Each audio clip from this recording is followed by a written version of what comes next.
Buenos días. ¿Cómo están? ¿Bien?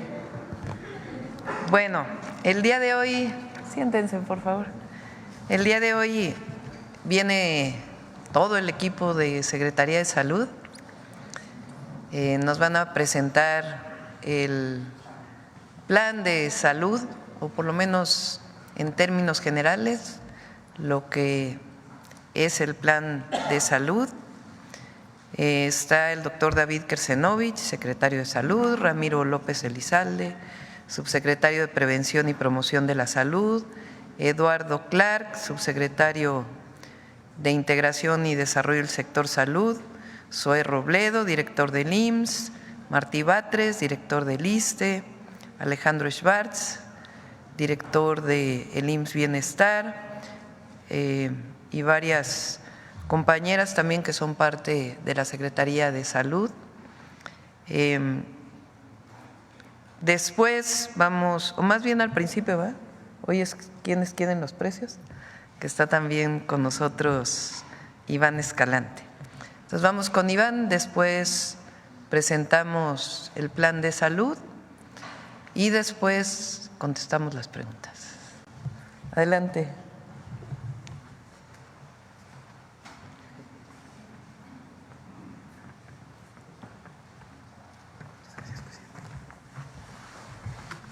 Muy buenos días a todas y a todos. Con su permiso, señora presidenta.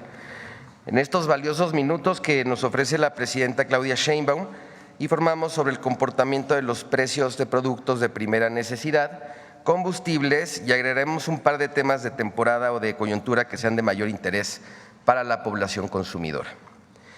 En el monitoreo semanal que la Profeco realizó en el tema de la canasta de primera necesidad del 21 al 25 de octubre sobre los precios de esta canasta de 24 productos, los 5 establecimientos a nivel nacional más altos que encontramos fueron Walmart, sucursal Mérida Campestre en Mérida, Yucatán, con un precio, la que sigue por favor, gracias, con un precio de 960 pesos con 10 centavos.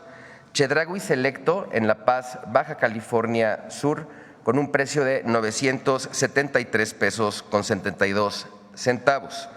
Walmart, sucursal Interlomas en Naucalpan, Estado de México, con un precio de 979 pesos 40 centavos. Bodega Aurrerá, Camino del Seri en Hermosillo, Sonora, en 982 pesos con 10 centavos. Y Walmart Vallarta en Zapopan, Jalisco, con 1,008 pesos con 30 centavos. Aprovecho la oportunidad que me da esta conferencia para comentarle que hemos establecido comunicación ya con Grupo Walmart a fin de que continúen vigilando los precios de esta canasta de primera necesidad y se comprometieron a realizarlo. Ahora vamos a mencionar los 5 establecimientos que encontramos en este monitoreo con los precios más bajos. Ellos son Chedraui, sucursal Apizaco en Apizaco, Tlaxcala, 780 pesos con 40 centavos. Bodega Aurrerá, Fuentes del Valle en Tultitlán, Estado de México, 772 pesos con 60 centavos. Bodega Aurrerá 3869 en Cuernavaca, Morelos, con un precio de 754 pesos. Bodega Aurrerá Emilio Carranza en Saltillo, Coahuila, en 747 pesos con 50 centavos. Y la canasta que encontramos más barata en este monitoreo fue en el Chedraui Plaza del Carmen Centro, en Solidaridad, Quintana Roo, en 737 pesos. Como podemos observar, la diferencia entre la canasta con el precio más alto y el precio más bajo es de 271 pesos con 30 centavos. Atendiendo los comentarios que hicieron muchas personas consumidoras en las redes sociales las últimas 2 semanas, traemos un reporte especial sobre el precio de la mandarina, que es una fruta característica de esta temporada. Durante la 4ª semana de octubre se vendió en un precio promedio nacional de 49 pesos con 17 centavos kilo y ha tenido una disminución de 6 pesos con un poco más en comparación con la 4ª semana del mes de septiembre. En este sentido y conforme a nuestro monitoreo, la mandarina lleva 2 semanas con el precio a la baja. Ahora comentemos el quién es quién en los precios de los combustibles. Para el 31 de octubre, el precio promedio por litro de gasolina regular fue de 23 pesos con 83 centavos. Gasolina premium, 25 pesos con 22 centavos. Y el diésel, 25 pesos con 48 centavos. Vamos a presentar el comparativo de estaciones de servicio. Adelante, por favor. Muchas gracias. Encontramos en los precios más altos, ahora hicimos, esto es una diferencia en la presentación, el estudio completo se encuentra en la página de internet, pero ahora solamente descartando las estaciones de servicio ubicadas en la frontera norte, hicimos un comparativo nacional y podemos asegurar que después de nuestro monitoreo encontramos que la gasolina regular más cara que encontramos se vende en Monterrey, Nuevo León. Es una estación marca Móvil, Permisionario Orsán del Norte, que encontramos el precio por litro de 26 pesos con 25 centavos. En el caso de la gasolina premium, encontramos una de la marca Pemex, Permisionario Abastecedora y Distribuidora Cuatro Hermanos del Sureste, en Santa María Huatulco, con 27 pesos 35 centavos. Y el diésel de la marca Full Gas, un permisionario que está en Cancún, Quintana Roo, Servicios Ecológicos Chichén Itzá, en 27 pesos con 53 centavos. Y en este mismo comparativo, ahora vamos a presentar los precios más bajos que encontramos. Los tres combustibles son de la marca Pemex y destacamos que en el caso de gasolina regular, el permisionario Gas Bosques del Lago en Cuautitlán Izcalli, Estado de México, con 22 pesos con 39 centavos litro. En el caso de la gasolina premium, en Ixhuatlán del Sureste, en Veracruz, el permisionario Enrique Guirao Martínez, quien comercializó el litro de premium en 22 pesos con 65 centavos. Y el diésel de la marca Pemex también, el permisionario Superservicio Atizapán, en Atizapán de Zaragoza, vendiendo el litro de diésel en 23 pesos con 96 centavos. Adelante. Y ahora presentamos, señora presidenta, en otro cruce de información o en otro ejercicio, un comparativo entre 21 marcas de gasolina que están en el mercado y se hizo en este monitoreo a nivel nacional, de nuevo, descartando los municipios de la frontera norte. Y encontramos que las marcas que venden la gasolina regular a más alto precio son Chevron, Redco y Oxogas, y las 3 marcas que comercializaron, por lo menos en esta semana de monitoreo, las gasolinas más baratas. Las marcas fueron Hidrocina, Orsan y G500. Recordemos que esto es en promedio. Los estudios completos pueden ser identificados en la página profeco.gov.mx. 2 temas más y concluimos. Este es un pequeño informe del operativo que se hizo por el Día de Muertos del 28 de octubre al 2 de noviembre. Profeco realiza acciones de vigilancia y verificación en tiendas en donde comercializan artículos relativos a estas festividades, como florerías, tiendas de disfraces, panaderías, restaurantes, dulcerías, tiendas de artículos religiosos, entre otros. Se instalaron 20 módulos de atención en puntos estratégicos, se repartieron más de 3.136 decálogos sobre los derechos de las personas consumidoras, se ofrecieron asesorías, se realizaron visitas de vigilancia y verificación y se verificaron los precios de más de 41,000 productos. Finalmente, es un honor comentar que ya está disponible la revista del consumidor del mes de noviembre. En este caso estamos presentando 2 estudios de calidad, uno sobre purificadores de agua y otro sobre cámaras de seguridad de videovigilancia inalámbricas, entre otros consejos muy importantes para las personas consumidoras y consumidores. Concluyo, presidenta. La Procuraduría seguirá promoviendo un consumo informado en las familias mexicanas, procurando que cada ingreso rinda para su bienestar. Muy buenos días, muchas gracias.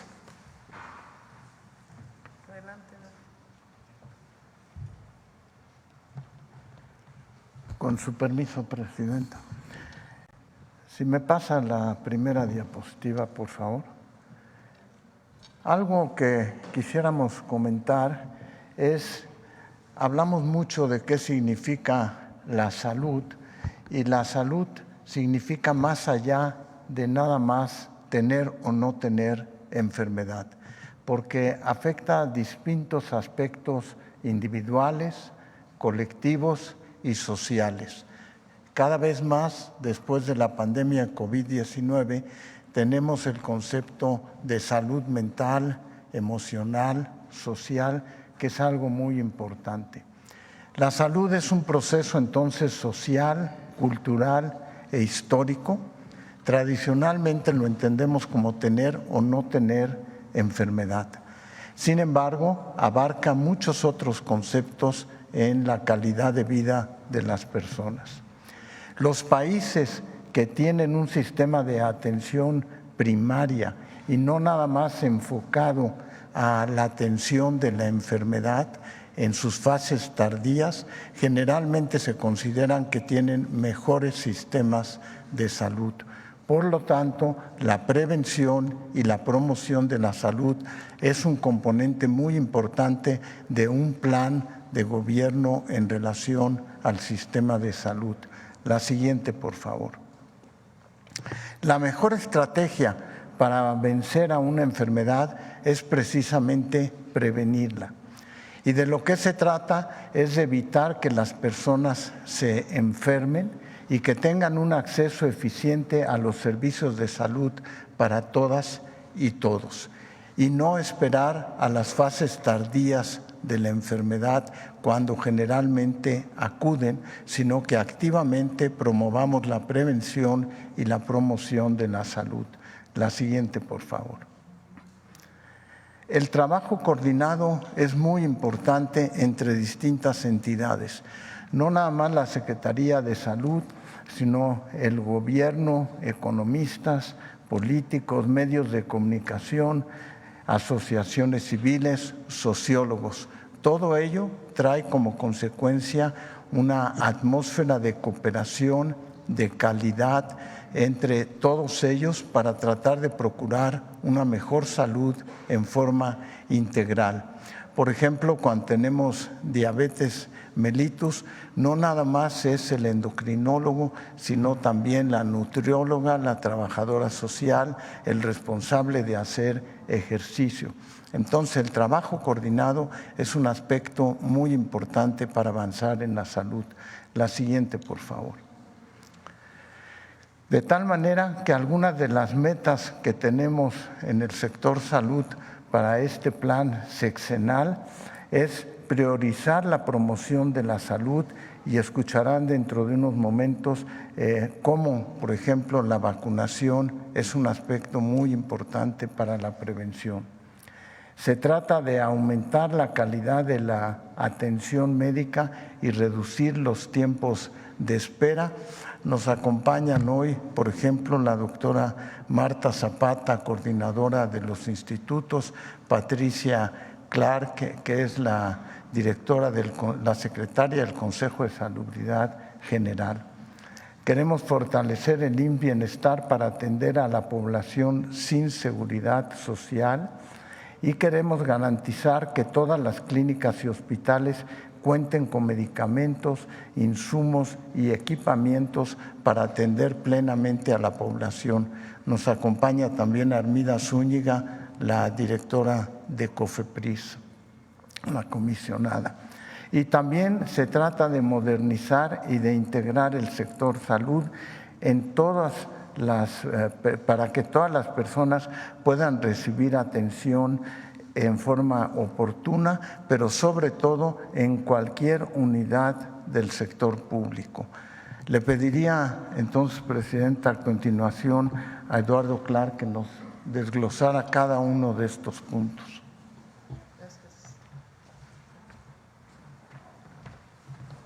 Gracias, doctor. Con su permiso, presidenta. Muy buenos días, es un gusto estar aquí con ustedes. Como ya comentaba el doctor Krsenovich, queremos platicarles un poco más a detalle estos 5 puntos estratégicos del plan sectorial del sector salud para esta administración. El primero es priorizar la promoción de la salud, la prevención de las enfermedades y la vacunación a lo largo de la vida. Nuestra prioridad número 1, debe quedar claro, será la promoción de la salud. La mejor manera de garantizar la salud es prevenir la enfermedad y sus complicaciones. Algunas de las metas específicas y acciones que queremos implementar son las siguientes: la reducción del porcentaje de niños y niñas con obesidad infantil, pero por otra parte también las personas adultas que ya tienen una enfermedad crónica que no está diagnosticada, particularmente diabetes, hipertensión, en concreto, incrementar el porcentaje de ellas que están diagnosticados y de esas que están diagnosticadas, incrementar el porcentaje que efectivamente se encuentran en control rutinario dentro de sus unidades de salud. De igual manera, tenemos como objetivo el fortalecimiento de las coberturas de vacunación universal, tanto en niños como en adultos, y también incrementar el número de mujeres embarazadas que acuden a seguimiento médico rutinariamente durante su embarazo, así como el de sus hijos recién nacidos. Siguiente. La segunda prioridad es incrementar la calidad de la atención médica y disminuir los tiempos de espera en los hospitales y clínicas del sector público. Nosotros consideramos que para dar más y mejor atención tenemos que poner a trabajar al máximo al personal que tenemos, así como a la propia infraestructura que ya tenemos en las clínicas y hospitales de nuestro país. Por eso estamos también presentándoles algunas prioridades, como las unidades médicas de tiempo completo, que involucra abrir las clínicas de salud 7 días a la semana para que las personas puedan acudir inclusive el sábado y domingo a atención. También la homologación y la implementación de los protocolos nacionales de atención médica para las enfermedades que más padecen los mexicanos y las mexicanas. Y para incrementar la capacidad de atención en las clínicas, estamos también considerando fortalecer el rol de la enfermería en las clínicas y unidades de salud, de tal manera que podamos dar más atención aún con el mismo personal. Esto lo que esperamos es que impacte en reducir los tiempos de espera para consultas, para estudios y cirugías, junto con otro tipo de iniciativas. Estamos también, y lo presentaremos a detalle próximamente, por iniciar un programa distinto de toma de muestras de laboratorio para que se pueda tomar muestras para distintos estudios en la mayoría de las unidades del país. De igual manera, estamos también formando y contratando personal que opere plenamente cada una de estas unidades médicas, tanto hospitalarias como de nivel de atención primaria. Y uno de los programas estratégicos de toda la administración, que es el programa Casa por Casa, para visitar de manera rutinaria 1 o 2 veces al mes, 1 o 2 veces cada 2 meses a adultos mayores y personas con discapacidad. La tercera prioridad es fortalecer al IMSS Bienestar para que se vuelva efectivamente la institución que atiende con calidad y gratuidad a toda la población sin seguridad social. Estaremos implementando distintas acciones, por ejemplo, médicos y médicas del bienestar, que presentará mi compañero Alejandro Esbarche en unos minutos, completar el equipamiento de todos los hospitales y clínicas que han sido transferidos ya a esta nueva institución, implementar tecnología y sistemas en toda la atención para sacarle el mayor provecho y facilitar la relación entre las personas que se atienden en el IMSS Bienestar y la propia institución, garantizar la disponibilidad de medicamentos gratuitos, el tema que hablamos el jueves pasado en este mismo espacio, concluir el rescate de la infraestructura que durante décadas pudo haber estado abandonada durante el periodo neoliberal. Todavía falta poquito por terminar y un programa excelente ha sido La Clínica es Nuestra, que continuará, así como continuar con la contratación de personal para operar plenamente todas y cada una de las unidades. Siguiente.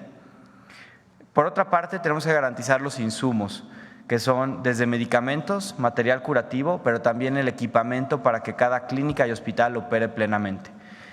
Lo que consideramos que con planeación, con digitalización, con mejora de procesos podemos obtener las mejores condiciones para obtener todos estos insumos, darlos de la mejor calidad, al mejor precio y que se implementen en todas nuestras unidades de salud. Estamos presentando, la semana pasada estuvimos el modelo de compra y distribución de medicamentos, que esperamos pueda ayudar muchísimo no solo a conseguir mejores precios, pero que también lo que se consiga sea de la mayor calidad y efectividad para los pacientes, implementando los módulos de receta electrónica para darle seguimiento a cada una de estas recetas, un programa que presentaremos a su tiempo de equipamiento de hospitales y clínicas que ya existen, para no solo construir nuevas cosas, sino darle capacidad resolutiva a las que ya están, y el programa de farmacias del bienestar que se anunció en algún momento también será parte de este eje transversal. Y finalmente, el quinto objetivo es modernizar, traer al siglo XXI al sector salud, al Sistema Nacional de Salud Pública, y integrar todo el sector, es decir, a las 3 instituciones grandes, así como las más pequeñas, reduciendo los desiertos de atención, los lugares donde la gente le queda muy lejos la atención a la salud, y crear un modelo para operar como un sistema unificado, donde las personas puedan acudir a su unidad más cercana sin importar la derechohabiencia, utilizando para todo esto la ciencia y la tecnología. Unas de las acciones importantes son la implementación de expediente médico electrónico universal en todo el sector, la construcción de unidades de salud en solo los lugares donde tengamos muchos desiertos de atención, donde no haya capacidad para llegar, pero al mismo tiempo complementarlos con nuevos modelos de consulta vía celular o consulta remota. También implementar los sistemas de agendar citas y seguimiento a la espera de manera digital.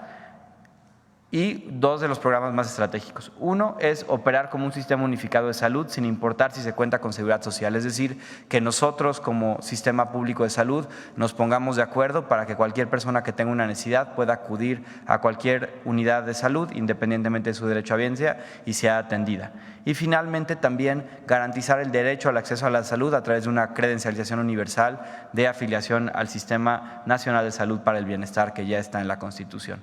Serían esos algunas de las acciones, no todas, debe quedar claro eso, pero queríamos darles una visión transversal de lo que buscamos crear en esta administración como las metas del sector salud. Muchísimas gracias.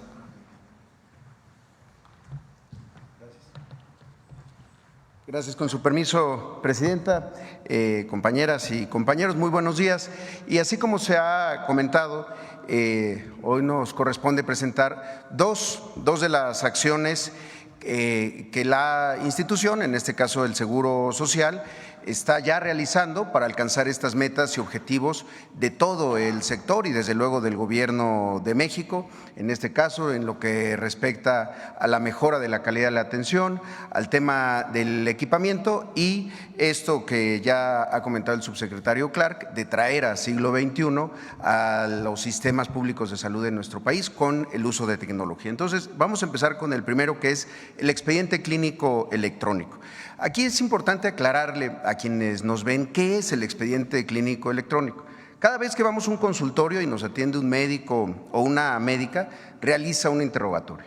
Todos aquí, yo creo que en algún momento de nuestras vidas hemos estado en esa situación.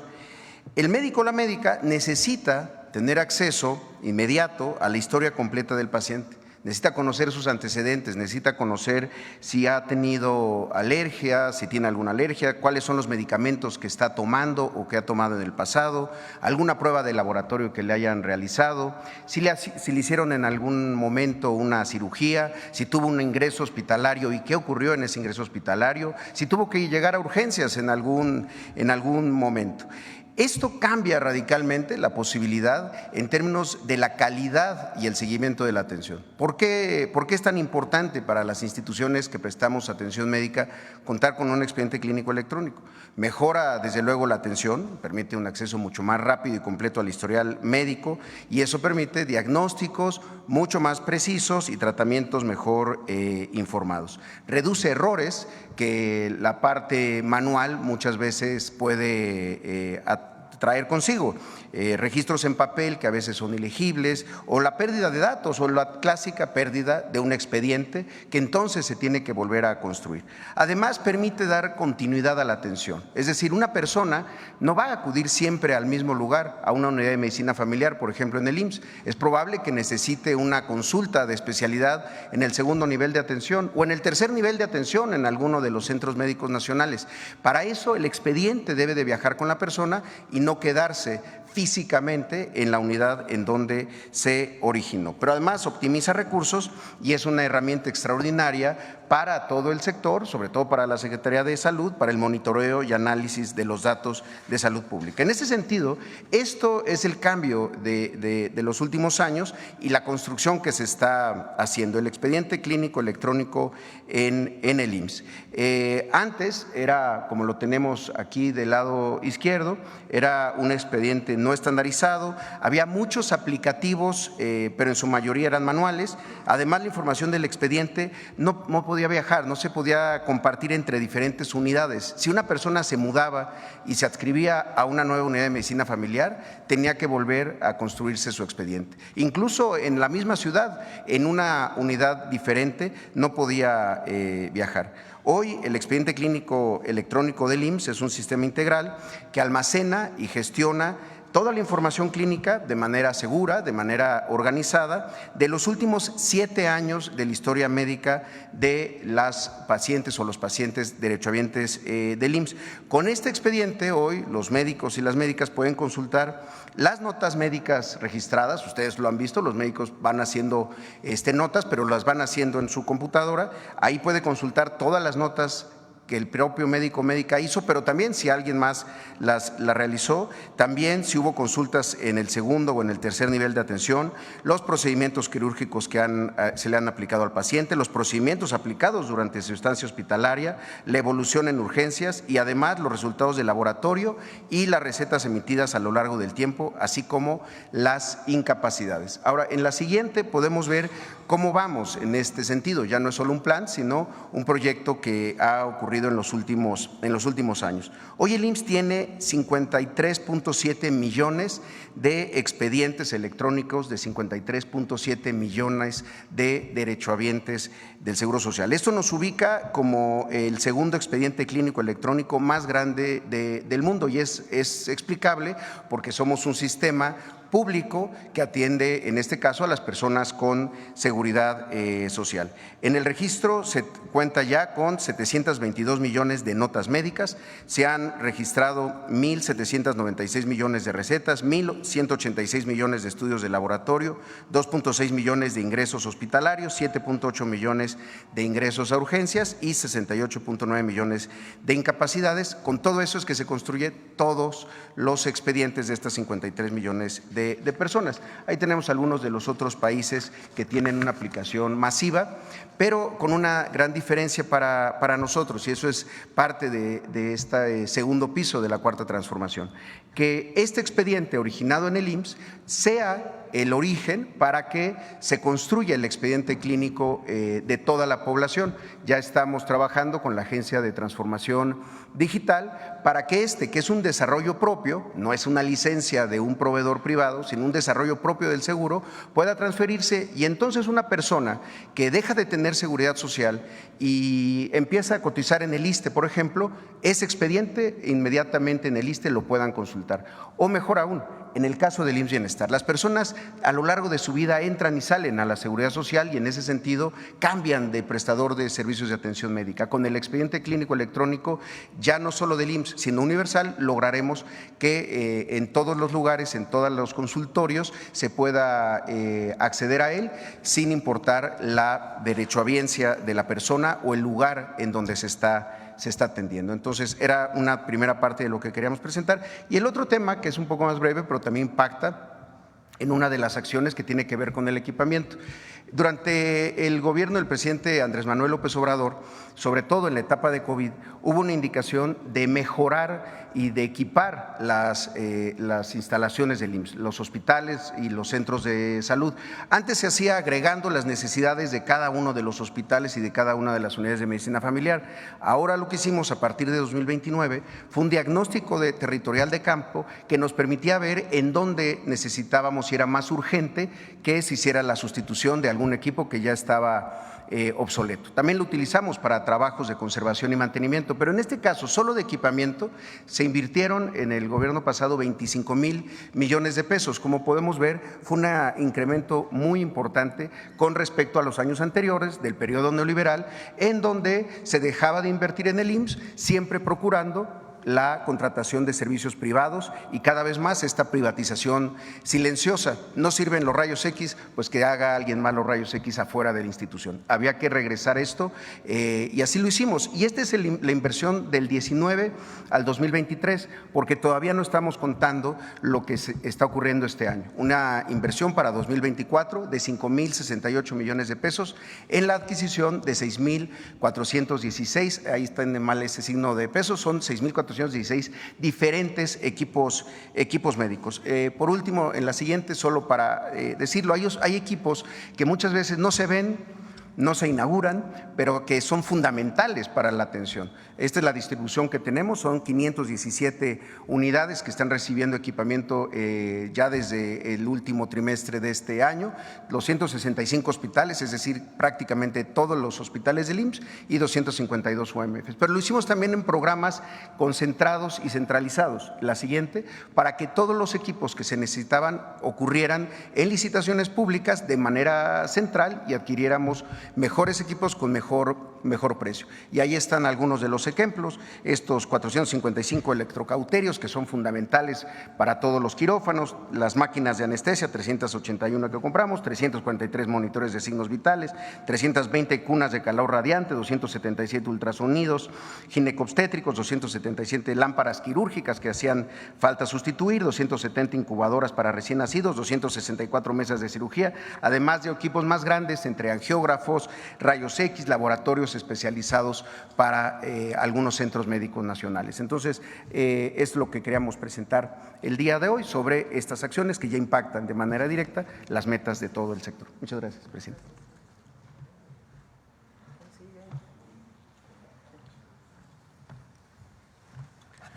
Muy buenos días, presidenta, señor secretario, compañeras y compañeros. Presentaremos hoy Médicas y Médicos del Bienestar, la iniciativa del IMSS Bienestar, a través de la cual lograremos consolidar la red de servicios públicos de salud más grande del mundo. Con la mística que inspira Médicas y Médicos del Bienestar, reforzamos el compromiso de garantizar que ninguna persona en nuestro país quede sin acceso a servicios públicos de salud de forma oportuna y, por supuesto, de forma digna. Siguiente, por favor.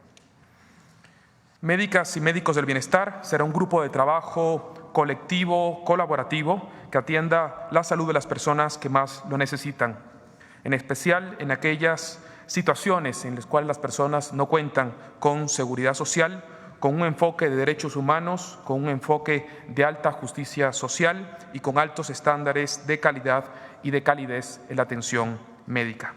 Este programa tiene como propósito reclutar equipos multidisciplinarios que puedan responder a las necesidades de atención de la población, garantizando atención resolutiva y oportuna, especialmente en zonas de alta demanda y de difícil acceso. Siguiente, por favor. Nuestro primer objetivo es avanzar en la equidad en salud.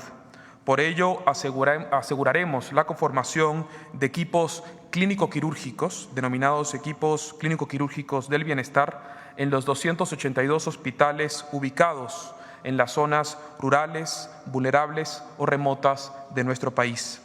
Para optimizar el funcionamiento de estas unidades, se va a garantizar una atención continua y disponible las 24 horas del día y los 365 días del año. Siguiente. Asimismo, Médicas y Médicos del Bienestar incentiva el desarrollo profesional, laboral y sobre todo humano de las personas dedicadas a la salud.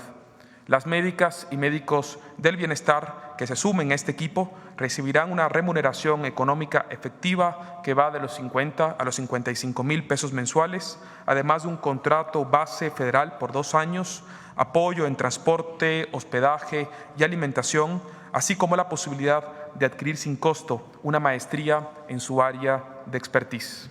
A continuación, presentaremos un video sobre la iniciativa. Por favor. Juntos construiremos la red de servicios públicos de salud más grande del mundo. Profesionales de la salud comprometidos con el bienestar de la población, con una visión humanista, con justicia social y con altos estándares de calidad y calidez en la atención médica. Juntos construiremos Médicas y Médicos del Bienestar. La fuerza médica del IMSS Bienestar, que garantizará la continuidad de la atención de todas las personas sin seguridad social en todos los lugares. Médicas y médicos del bienestar reúne un gran equipo de personas profesionales dedicadas a la promoción, prevención, atención y administración de los servicios públicos de salud en México. En todo el territorio existirá un equipo de trabajo colectivo y colaborativo, cuya misión es entender y atender las diferentes formas de sanar en comunidad. En Médicas y Médicos del Bienestar encontrarás una oportunidad de vida con estabilidad laboral, un contrato base federal, remuneración competitiva más bono económico, hospedaje incluido, desarrollo de competencias y ampliarás tu experiencia profesional con opción a realizar una maestría gratuita en tu ámbito de desarrollo.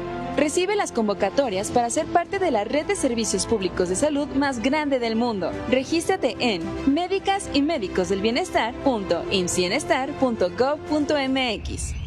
En una parte del país, en algún sitio, alguien te necesita. Gobierno de México. Segundo piso de la Cuarta Transformación. Muchas gracias. Invitamos a todos los profesionales de la salud interesados en formar parte de la red de servicios públicos de salud más grandes del mundo a registrarse en Médicas y Médicos del Bienestar.imsbienestar.gov.mx. Muchas gracias.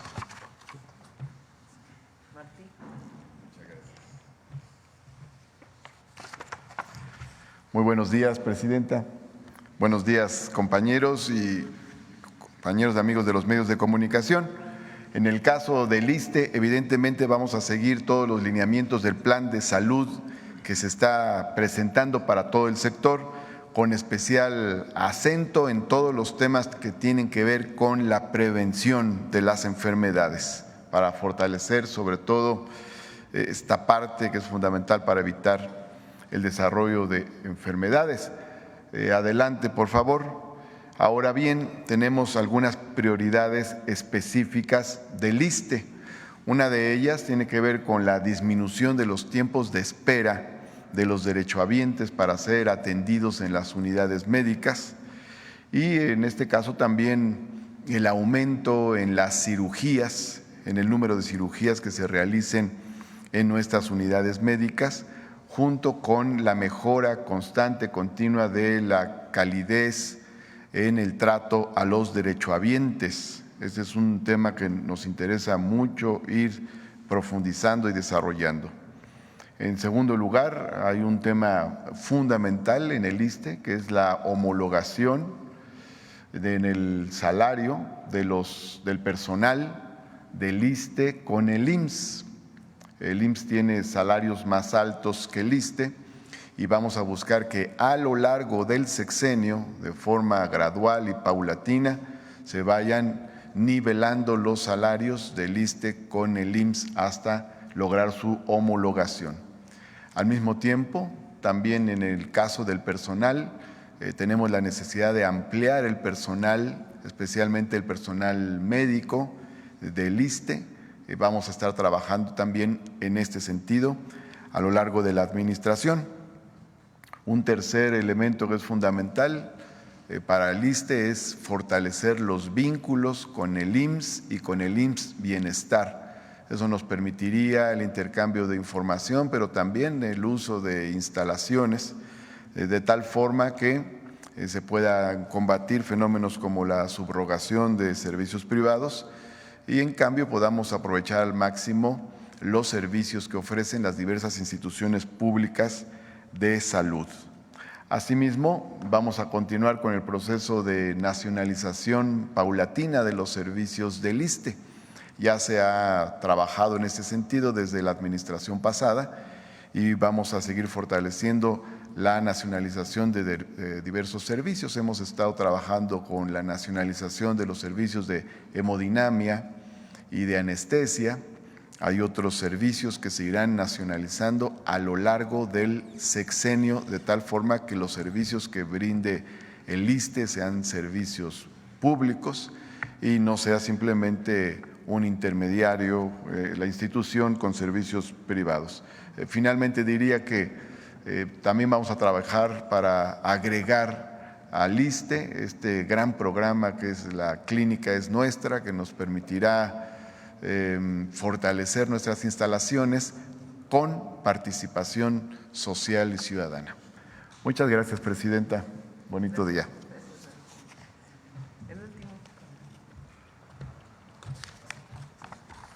Buenos días, Presidenta. Queremos compartirle a la población que la campaña de vacunación para la temporada invernal 2024-2025 se lleva a cabo desde el 15 de octubre del 24 al 28 de marzo del 2025 para prevenir las enfermedades respiratorias graves relacionadas con la influenza y COVID-19. Nos anticipamos a la llegada del invierno y proseguimos durante el transcurso del mismo a fin de brindar opciones de cobertura y protección a las personas con más riesgo de presentar complicaciones que conduzcan a la hospitalización, por lo cual estamos invitando a vacunarse contra el COVID-19 a personas, ahí tienen en la diapositiva, personas que no han recibido ninguna dosis de vacuna contra coronavirus a partir de los 5 años de edad cumplidos, con al menos uno de los siguientes comorbilidades: diabetes no controlada, obesidad mórbida, enfermedad pulmonar crónica, incluyendo asma, enfermedad cardiovascular, incluida la hipertensión arterial, insuficiencia renal crónica, inmunodepresión adquirida por enfermedad o por tratamiento, cáncer y personas que viven con VIH y SIDA, así como mujeres embarazadas sin importar el trimestre en que se encuentren, personas de 60 años y más, al personal de salud y personas de 5 a 59 años con comorbilidades, como había comentado. Por su parte, la vacuna contra la influenza la recomendamos, me da la siguiente, a niñas y niños de 6 a 59 meses, población de 60 y más, personas embarazadas, personal de salud y personas de 50 a 59 años con las mismas comorbilidades que ya comenté para la vacuna de COVID-19. Les vamos a invitar a que vean un video breve de la campaña que estamos haciendo para la vacunación.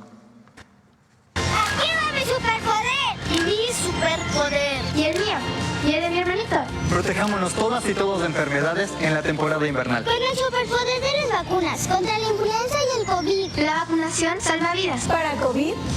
A partir de los 5 años. Y para la influenza, adultos desde 60 años. Y niñas y niños de 6 a 59 meses. Ven a cualquier unidad de salud o centro hospitalario y aplica las juntas. Aprovecho la ocasión para agradecer y reconocer al personal de salud, especialmente al equipo de enfermería, quienes año con año participan con entrega y dedicación en estas campañas de inmunización. Hoy vamos a invitar a la presidenta de nuestro país a que se vacune. Entonces, por ahí le tenemos una sorpresa. Entonces, no se había dado cuenta, pero entonces… Ya, allá terminando la conferencia. Me va a regañar después. Gracias. Terminando la conferencia nos vacunamos de influenza, que no me vacunaron. Aquí lo vamos a hacer en la conferencia, pero terminando las preguntas. Adelante.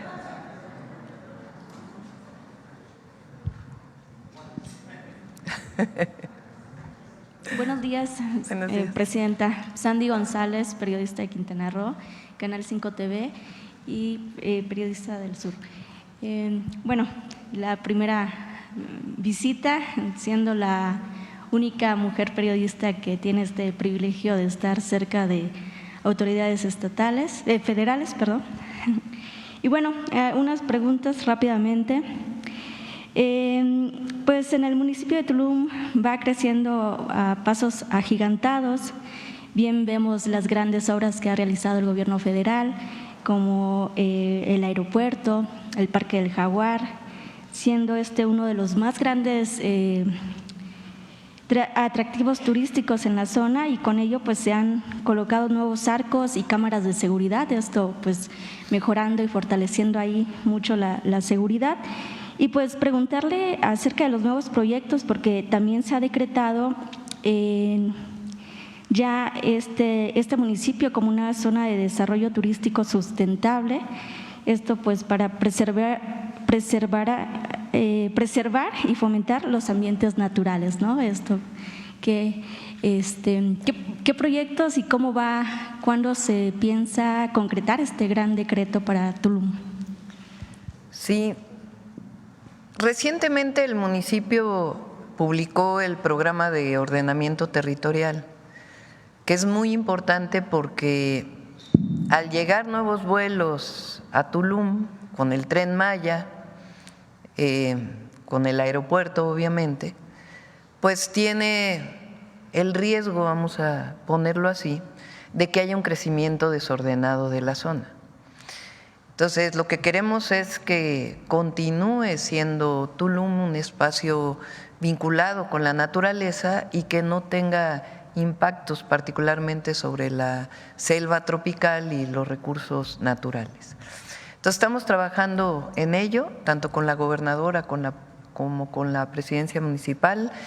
Está tanto la secretaria de SEDATU como la secretaria de Medio Ambiente. Entonces ese es el objetivo, que siga recibiendo visitantes, pero que no impacte la naturaleza y que el crecimiento no sea desordenado.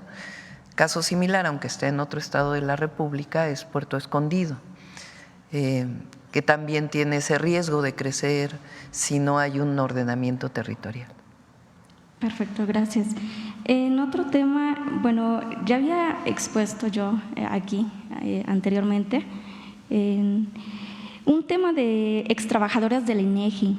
Ellos pues son 520 extrabajadores que fueron despedidos injustificadamente de esta institución y que bueno, anteriormente los pudo atender la Secretaría del Trabajo Luis Alcalde, donde pues ha tenido muy buena atención y todo, sin embargo no ha llegado a un acuerdo con el INEGI, no, a una solución ante esta institución para de alguna manera ser indemnizados, ¿no? Obtener algún tipo de apoyo por este despido injustificado de los trabajadores.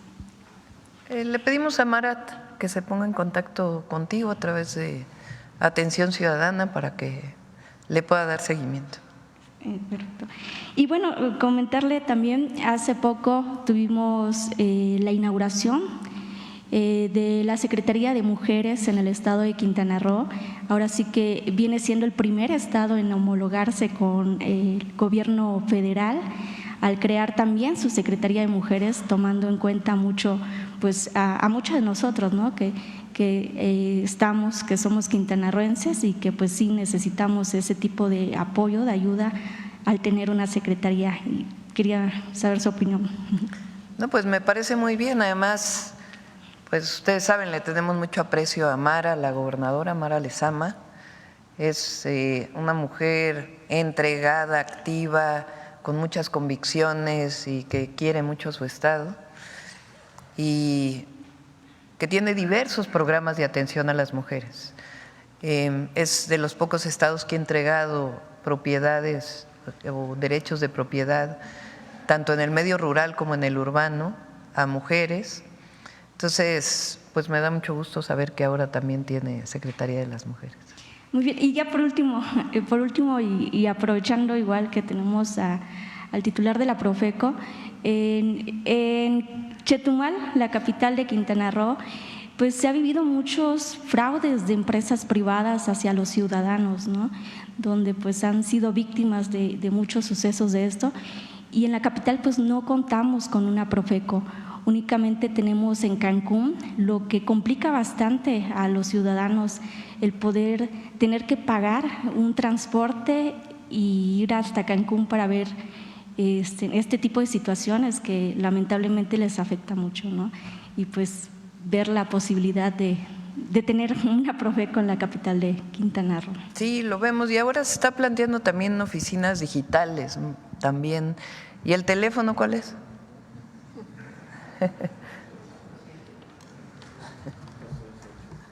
Sí. Es el 556-88722. Perdón, si me lo permite, doctora, en el caso de Chetumal ya se ha estado explorando la posibilidad de poner un módulo. Aparte de las 38 delegaciones que tenemos en el país, existen 40 módulos de atención en otras ciudades importantes y no se requiere tener la infraestructura de un módulo tal cual, nosotros le llamamos ODECOS, que es una oficina, una delegación. Entonces, en Chetumal podemos explorar con el presidenta municipal de Chetumal, la posibilidad de poner un módulo de atención, con mucho gusto. Con permiso, gracias. Adelante. A ver, vamos por acá ahora. Muy buenos días, presidenta. Soy Rocío Jardines de W Radio y Teleurban. Hacerle algunos cuestionamientos. Primero, saber, el día de ayer usted comentaba esta solidaridad que podría existir con España ante la inundación que se tuvo en los últimos días. Saber si ya tuvo alguna comunicación con el gobierno español. Hemos visto que han rechazado algunos apoyos, incluso de Francia, para poder ayudar a la gente ante esta situación.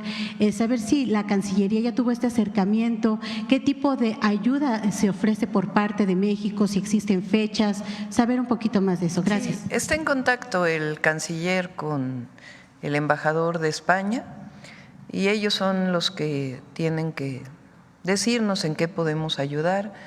Ayer decía la solidaridad pues al pueblo español. Yo creo que es momento siempre de solidarizarse frente a una tragedia como esta y también creo que es importante para España o para otros países la experiencia que se tiene con el Plan DN3, Plan Marina, Plan Guardia Nacional, que es un programa que desarrollan instituciones que le dan permanencia a la atención a la ciudadanía, que se ha venido perfeccionando. Entonces, es una muy buena experiencia que se ha mantenido alrededor o a lo largo de los años y que cualquier país que quiera tener esta experiencia, pues por supuesto a través de la Coordinación de Protección Civil y de las Fuerzas Armadas. Gracias. En otros temas también internacional, en Carolina del Norte el candidato republicano Donald Trump nuevamente se lanza contra México, asegura que de ser elegido el día de hoy como presidente, le informará a usted que que se frena el flujo migratorio y de drogas hacia el país vecino o va a imponer un arancel del 25% a exportaciones. A ver su respuesta ante ello. Sí. Va a haber buena relación. Yo creo que es importante porque a veces no se tiene la suficiente información de él y de otros, de cualquiera del Partido Demócrata o Republicano, del esfuerzo que ha hecho México para disminuir la migración o la presencia de migrantes en la frontera, a través de un mecanismo muy importante de distintas áreas del gobierno que se siguen reuniendo y que ha permitido desde dar empleo en México hasta el retorno humanitario, el rescate humanitario. De diciembre del 2023 a octubre, al cierre de octubre, hay una disminución del 75% de migrantes que llegan a la frontera norte. Este trabajo y cómo se hace y cómo se ha desarrollado desde el periodo del presidente Andrés Manuel López Obrador, lo va a presentar el canciller el viernes. Viene el viernes a presentarnos tanto el tema de migración, donde también participa la Secretaría de Gobernación y otras secretarías. Es un comité que se reúne de manera permanente, que venía desde la Secretaría de Relaciones Exteriores, cuando fue primero Marcelo Ebrard y luego Alicia Bárcenas, y que se le está dando continuidad, además del proyecto de desarrollo de la frontera sur, que es muy importante. Hay 2 polos de bienestar en Tapachula que se van a desarrollar y que es muy importante esta información para que se conozca lo que ha hecho México y además pues este diálogo de alto nivel que se tiene que seguir desarrollando una vez que las organizaciones electorales determinen quién es el triunfador o triunfadora en la elección de Estados Unidos. Entonces habla Trump desde su desconocimiento, presidenta. No estoy calificando particularmente al presidente Trump, ni mucho menos. Estoy diciendo que es muy importante que en el momento en que se determine quién es el ganador o ganadora, en ese momento tiene que haber reuniones, información de alto nivel para que se conozca lo que se ha hecho en México, tanto en términos del combate al narcotráfico, de evitar que llegue fentanilo a los Estados Unidos. Recientemente hubo una detención muy importante, que es una detención internacional incluso, de una persona de otra nacionalidad que fue detenido, que era parte del trabajo con Interpol, y también en términos de la migración. Entonces no califico ni a uno ni a otro, ni a otra candidata, a los candidatos a la presidencia de Estados Unidos, sino que estoy convencida que va a haber buena relación y que tiene que haber este proceso de información de inicio y de colaboración y coordinación. Y por último, preguntarle, presidenta, el día de ayer, doctora, pues ya supimos que en el INE se aprobó la solicitud de estos más de 13,000 millones de pesos para la elección de jueces, magistrados y ministros. Había negociaciones con la Secretaría de Gobernación o reuniones precisamente para hablar sobre esto. ¿Fracasaron estas pláticas? No, todavía vamos a seguir insistiendo. ¿Ha hablado con la Secretaría de Hacienda, presidenta? Porque digo… No es un asunto de la Secretaría de Hacienda, es del INE. No debe costar tanto la elección, no le puede costar tanto la democracia al pueblo de México. Y hay manera de reducir los costos. Entonces, la Secretaría de Gobernación va a estar en contacto con el INE, vamos a seguir insistiendo en que no es necesario tanto recurso, sobre todo cuando no hay financiamiento a los partidos políticos, en esta ocasión, para que sea tan onerosa la elección del Poder Judicial. Es decir, que el gobierno va a trabajar para que esta propuesta no llegue al Congreso. Vamos a estar en diálogo. Ok, presidente, perdón, sobre también el Poder Judicial, el juez Francisco Javier García, titular Juzgado Segundo de Distrito en Colima, ya fijó una multa de 54,285 pesos, a los integrantes del INE porque no se acató esta suspensión de la organización precisamente de las elecciones que se dijo por parte del tribunal se deberían realizar para la elección. Gracias, presidenta. Les voy a pasar algo de una vez. Préstame el micrófono. Miren lo que me encontré. ¿Ya lo habían visto este? Bueno, es un documento que publicó Mexicanos contra la Corrupción en el 2018. Lo digo porque su mayor exponente dice que va a marchar hoy para defender al Poder Judicial. ¿Cómo le llamamos? Allá en Baja California. Bueno, fíjense bien. Es muy interesante, muy interesante. Mexicanos contra la Corrupción. En 2018 publica un documento que se llama, vamos a ver cómo se llama, atrás, abajo. La primera, por favor. La portada. El poder familiar de la Federación. Ahora sí. Un estudio entregado ayer al Consejo de la Judicatura y a los ministros de la Suprema Corte de Justicia de la Nación desnuda el nepotismo imperante en el Poder Judicial de la Federación. Al menos 500 jueces y magistrados de todo el país tienen trabajando en tribunales y juzgados a esposas, hijos, papás, sobrinos, tíos, cuñados y hasta suegras. Publicado en el 2018. Estas redes clientelares se extienden a más de 7,000 servidores públicos de 31 circuitos que también tienen familiares en la nómina. Ejemplos. El nepotismo se ha instalado en el Poder Judicial de la Federación, publicado en 2018 por Mexicanos contra la Corrupción. Hijos, parejas, papás, sobrinos, tíos, cuñados y hasta suegras de al menos 500 jueces. Desvirtúan facultad constitucional. Abajo.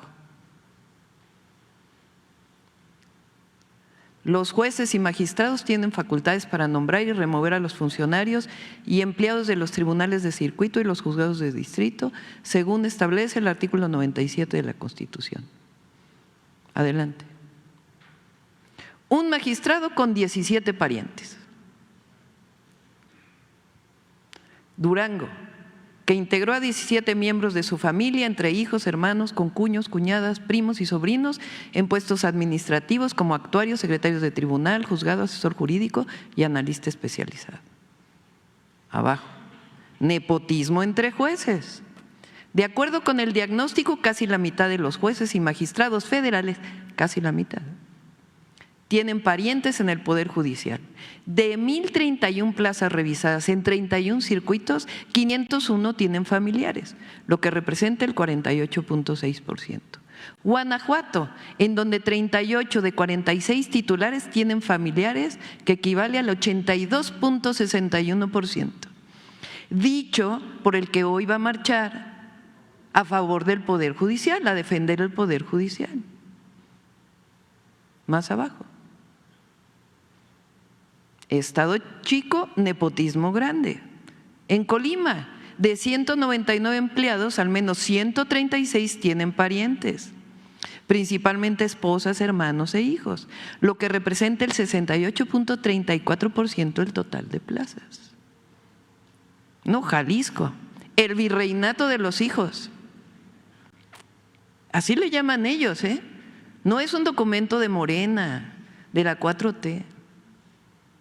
Es un documento en 2018, publicado, y le pongo comillas, porque es como en Mexicanos contra la Corrupción, y hoy ya se les olvidó todo esto. El tercer circuito, que corresponde a Jalisco, ocupa el primer lugar nacional en contratar a los hijos de jueces y magistrados. En este circuito hay 33 juzgadores que tienen en el mismo Poder Judicial Federal a 54 de sus hijos. ¿Cuál carrera judicial?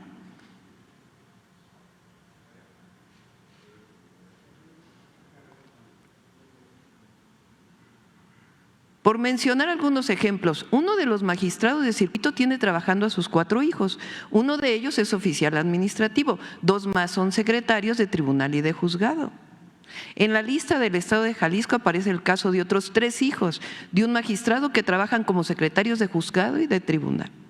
Nuevo León ocupa el segundo lugar nacional de casos de vástagos, con 22 jueces y magistrados que tienen 36 hijos trabajando en el Poder Judicial.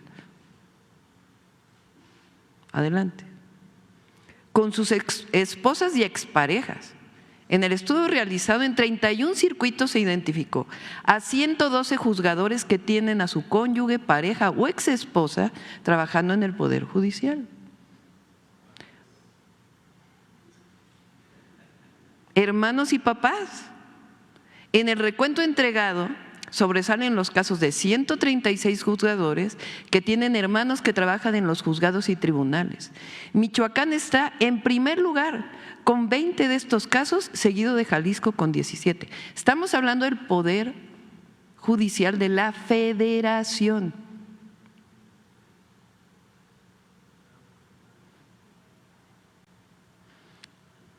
Vamos.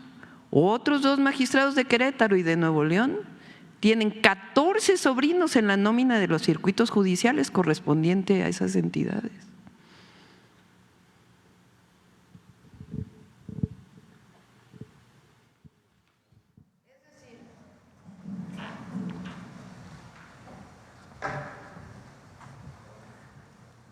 esto es contra la corrupción. Que no se nos olvide, la reforma al Poder Judicial, que hoy es parte de la Constitución, no sale de la nada, sale de una lucha contra la corrupción y los privilegios que imperan en el Poder Judicial de la Federación. Tanto que en un documento en el 2018, Mexicanos contra la Corrupción, que hoy son los que defienden al Poder Judicial, le llamaron Poder Familiar de la Federación. Entonces, parece que es un asunto entre algunos ministros de la Corte y la Presidenta de la República. No. Esta es la defensa del pueblo de México por la justicia, por la honestidad, por la honradez, por erradicar en México lo que tanto daño le ha hecho a nuestro país, que es la corrupción. El nepotismo es corrupción en el Poder Judicial. Ahora defienden la carrera judicial como si cualquier persona que viniera sin nombre, sin apellido, sin vínculos, sin palancas, pudiera entrar al Poder Judicial y llegar a ser juez. No.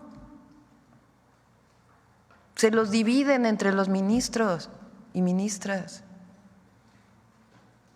los espacios en la Corte.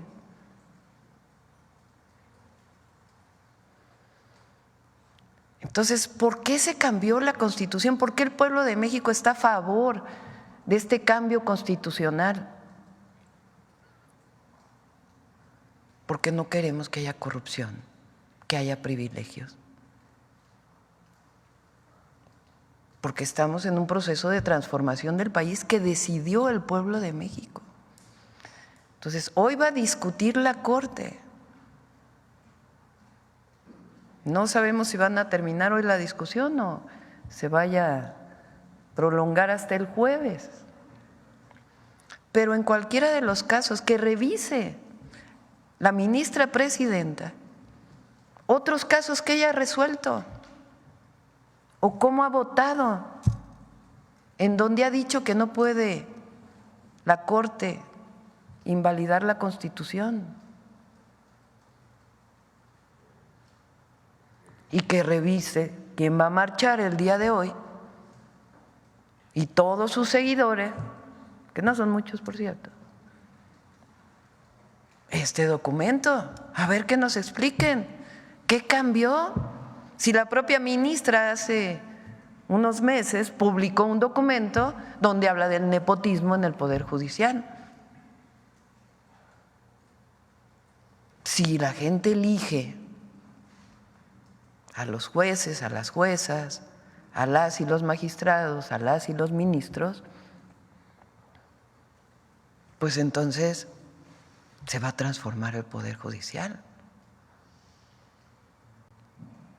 Y las comisiones que ayer publicaron sus convocatorias, pues tienen que pensar en ello, en que no porque no tienes un apellido que tiene que ver con la alcurnia del Poder Judicial, puedes entrar a ser juez.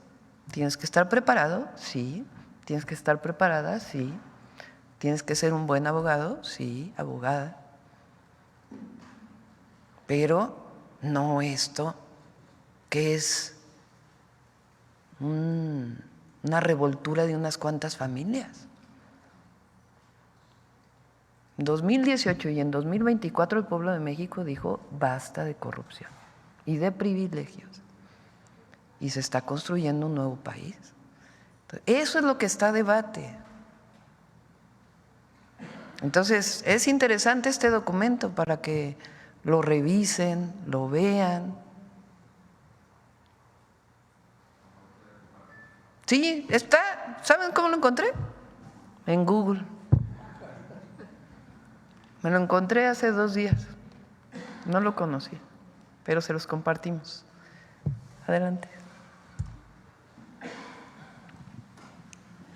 Muy buenos días, Sandra Aguilar de Grupo Informativo. Iniciaré precisamente con el tema de salud, hoy que está presente pues los responsables en este sector. Presidenta, una pregunta. Sabemos que todos los mexicanos tienen derecho a la asistencia en el tema de salud. Y mi pregunta es si las personas que no cuentan con adscritos a algún sistema de salud o alguna clínica, saber si pueden ir a atenderse aún sin contar con esta asistencia, sin estar inscritos pues en esta propuesta del IMSS Bienestar. En ese sentido, ¿sí pueden acudir los mexicanos, aunque sean de otros estados y que se encuentren no en el lugar de donde habitan o donde radican, pueden recibir atención médica en caso de que así se requiera? A ver, el Instituto Mexicano del Seguro Social es para los derechohabientes del Seguro Social, ¿no? El ISSSTE es para los trabajadores del Estado. Pemex tiene su propio sistema de salud, la Secretaría de la Defensa, la Secretaría de la Marina también.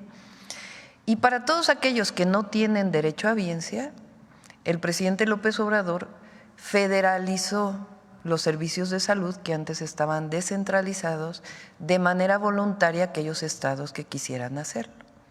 Hoy son 23 entidades de la República, 22 estados y la Ciudad de México, quienes se han integrado a este modelo del IMSS Bienestar. ¿Quiénes son quienes no son parte de ello? Pues estados que han decidido no integrarse. Yucatán ahora se va a integrar, pero está Coahuila, Durango, Chihuahua, Querétaro, Aguascalientes, Guanajuato, Jalisco y Nuevo León, ya dije. Bueno, ellos tienen sus propios sistemas estatales. De todas maneras, frente a urgencia, te tienen que recibir en cualquier lugar. Y hay 5, a ver, ¿por qué no los menciona? 5 en donde, aunque seas del IMSS Bienestar, puedes ir al IMSS, puedes ir al ISSSTE o puedes ir a cualquier institución. Si eres del IMSS, también puedes ir al IMSS Bienestar. Es decir, hay 5 atenciones que son universales en este momento. A ver si…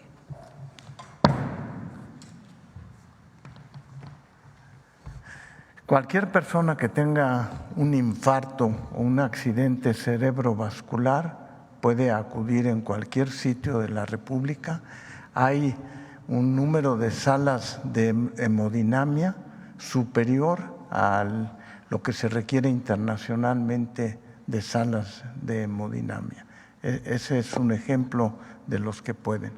Cualquier persona que tenga una urgencia de cualquier tipo puede acudir a un servicio para su atención.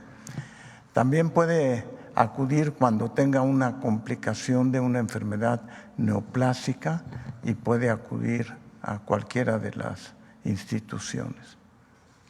Permítame, secretario, compartirle el siguiente caso. Ya mencioné código. Y código Mater en todo lo que tiene que ver con complicación de un embarazo. Permítame compartirle el siguiente caso. Él es Francisco López Sierra, tuvo un accidente en fractura en una o dos de sus piernas. Él es del Estado de México, sufre esa fractura el pasado sábado aquí en la Ciudad de México. Acudió a los hospitales, al Hospital General de México, al Hospital de Juárez, al Hospital General Joco, al Hospital Magdalena de las Salinas, a la Clínica de Especialidades en Ixtapaluca, y en todos, absolutamente todos estos hospitales les dijeron que no contaban con médicos y que no cuentan con insumos. Además, quisiera agregar, ellos detectaron que al menos entre 15 o 20 días están tardando para atender a las personas que, si ustedes se dan en estos momentos una vuelta, se encuentran a las afueras de estos hospitales. Y mi pregunta con respecto a si cualquier persona puede ser atendida en cualquier otra entidad es… Ajá, es pues preguntarle, en este caso, esta persona no cuenta pues con ningún, adscrito a ningún sistema de salud, sí lo recibieron, pero la respuesta fue no contamos ni con insumos ni con quien practique, médicos que practiquen este tipo de operación. Sí, bueno, yo quisiera comentarle primero que nos haga llegar el caso y claro, podemos revisar el caso para ver efectivamente qué es los aspectos que lo condicionan. Déjeme también decirle que estamos lanzando 2 programas para cirugía que son muy importantes. Uno, cirugía de cataratas, donde pensamos operar 60,000 pacientes en los próximos 3 meses, y también cirugía ortopédica menor que no requiere hospitalización artroscópica. Pero ese caso en particular, háganoslo saber y con mucho gusto revisamos, vemos, porque sí debe de atenderse. Ok, le agradezco. Y bueno, mi último tema, Presidenta, saber si se reunirá con el secretario de Relaciones Exteriores, se reunirá con el secretario de Economía, seguirá las elecciones que están pues en estos momentos llevándose a cabo en Estados Unidos, y sobre todo preguntarle si habrá algún posicionamiento una vez que se tengan los resultados de dicha elección. Gracias. Lo mencionó el secretario de Relaciones Exteriores el viernes, si mal no recuerdo, hizo un comunicado. Nos vamos a esperar hasta que sea el colegio electoral de los Estados Unidos quien determine quién gana la elección.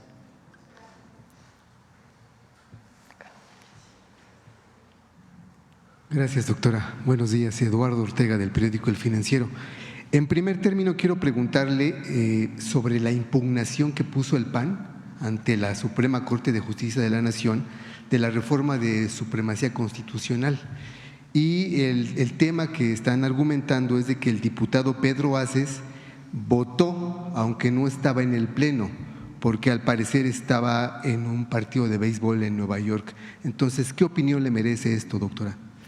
Ayer le pregunté al coordinador parlamentario, a Ricardo Monreal, en digamos, lo que es oficial es el acta de esa sesión, y ahí no aparece el voto del diputado Pedro Aces. Ok. Es lo que es legal. Vale. Más allá de las pantallas. Claro. En otro tema, doctora, el 2 de noviembre, elementos de la Guardia Nacional… Que por cierto, de todas maneras se tienen las 2/3 partes. Claro, claro. Aunque él no haya… Sí, bueno, pero es que lo que argumenta el PAN, justamente por eso impugnó ante la Corte. Sí, pero lo que impugnas es lo que es legal, no es una pantalla. Y lo que es legal en el libro de actas, ¿no? A ver si me dice cómo se llama exactamente. ¿Cómo? Diario de los debates. Ahí no aparece el voto del diputado Pedro Aces. Ok. Por otra parte, el 2 de noviembre, elementos de la Guardia Nacional… Ya quedó sin sustancia, para ser. Ok. Elementos de la Guardia Nacional pues mataron a 2 migrantes colombianos en Baja California. Entonces, no sé si este tema se habrá abordado en la reunión de seguridad y qué le informaron, doctora. Sí, se está investigando y el martes vamos a tener, de hoy en 8, el informe de seguridad, y ahí hicieron un boletín ellos y ahí puede informar con todo detalle el general secretario. Vale, doctora. Por otra parte, ayer la Coparmex, el presidente de Coparmex, que es José Medina Mora, decía que México ya vive una crisis de constitucionalidad y que esto se podría agudizar si se acata o no se acata la decisión que determine la Corte hoy. Y bueno, lo que yo le quiero preguntar es si usted ha sopesado bien los efectos que esto podría tener en la incertidumbre en las inversiones e incluso en la afectación a la creación de empleos. ¿Y por qué no le preguntan a la Corte? ¿Por qué le preguntan a la presidenta? ¿Por qué no le preguntan a la Corte, el presidente de Coparmex, sobre su decisión? O sea, porque quienes están violando la Constitución es la Corte. Quienes están sobrepasándose en sus funciones es la Corte. Entonces, ¿por qué el periódico El Financiero o Coparmex no le pregunta a los 8 ministros de la Corte si ya sopesaron bien su decisión? Si 8 ministros pueden ir en contra de un pueblo de millones y millones de votos, por ahí de 36 millones.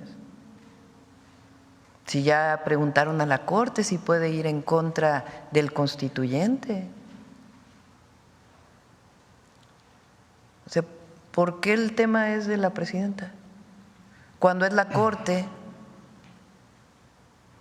quien está queriendo legislar, cuando no tiene esas funciones en la Constitución. 8 ministros por encima de la Cámara de Diputados, de la Cámara de Senadores, de la mayoría de los congresos locales, de la soberanía que está en el pueblo. Entonces habría que preguntarle, habrá que dirigir este cuestionamiento a los 8 ministros de la Corte y ministras. Bueno, quizás el sentido de mi pregunta es en que si usted ha sopesado las afectaciones que podría tener sobre la economía en torno a este choque de poderes, digamos, o sea, es el poder judicial por un lado, el poder ejecutivo y legislativo por otro, y esto lo que puede generar, o sea, más allá digamos, de las posiciones de uno o de otro, sino lo que puede generar en la economía, en la incertidumbre entre los inversionistas. No sé si usted ha sopesado eso. Pero regreso a la pregunta, ¿por qué la Corte no sopesa eso? Porque la decisión hoy está en ellos. Hoy van a empezar la discusión. Entonces, esa pregunta hoy recae sobre los ministros y las ministras, no recae sobre la presidenta. O sea, lo que está haciendo la presidenta hoy es decirle al pueblo de México que su voluntad la cumplió el constituyente. Y quien está poniendo en tela de juicio esa decisión es la Corte. Entonces, por eso digo, todo a su tiempo. Hoy le toca a la Corte, no le toca a la presidenta. Hoy le toca a la Corte la decisión. Entonces la pregunta es a la Corte, ¿ya sopesaron las y los ministros de la Corte la decisión que van a tomar? O sea, ¿por qué ahora dicen que defienden la democracia? Que defienden la Constitución. Bueno, si defendieran la Constitución, pues estarían defendiendo lo que ya decidió el constituyente. Entonces, el día de hoy esa decisión recae en la Corte, no en una minoría que quiere mantener sus privilegios. Hace unos días una compañera de ustedes me dijo que no son juez y parte, ahora sí. Pues por eso les presento este estudio. No es un estudio de un medio de comunicación, de los mismos que defienden hoy al Poder Judicial y que hace 6 años decían que se llamaba Poder Familiar de la Federación. ¿Qué ha cambiado?